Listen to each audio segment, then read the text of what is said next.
بسم اللہ الرحمن الرحیم۔ گزشتہ لوگوں میں ایک بادشاہ تھا جو بہت زیادہ سرکش تھا۔ وہ اللہ عز و جل کی نافرمانی میں حد سے گزرا ہوا تھا۔ اس دور کے مسلمانوں نے اس ظالم و سرکش بادشاہ سے جہاد کیا اور اسے زندہ گرفتار کر لیا۔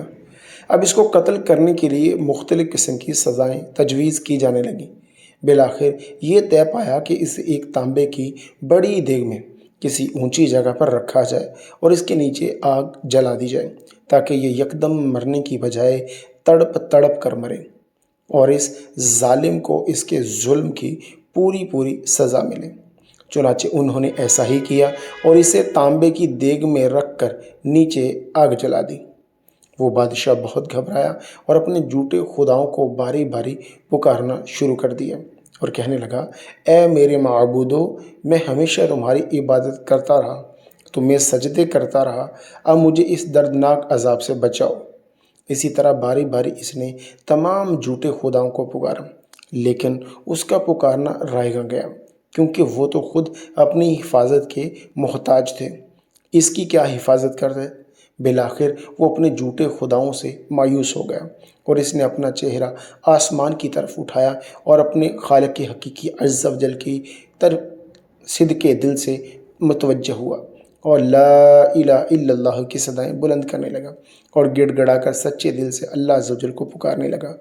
اللہ عز و جل کی بارگاہ میں اس کی یہ مخلصانہ گرازاری مقبول ہوئی اور اللہ تعالیٰ نے ایسی بارش برسائی کہ ساری آگ بجھ گئی۔ پھر تیز ہوا چلی اور اسے دیگ سمیت اڑا کر لے گئی۔ اب وہ ہوا میں اڑنے لگا اور یہ صدا بلند کرتا رہا، لا الہ الا اللہ، لا الہ الا اللہ، لا الہ الا اللہ۔ پھر اللہ عز و جل نے اسے دیگ سمیت ایسی قوم میں اتارا جو مسلمان نہ تھی بلکہ ساری قوم ہی کافر تھی۔ جب لوگوں نے دیکھا کہ دیگ میں ایک شخص ہے اور وہ کلمہ طیبہ پڑھ رہا ہے تو سب لوگ اس کے گرد جمع ہو گئے اور کہنے لگے، تیری ہلاکت ہو، یہ تو کیا کہہ رہا ہے؟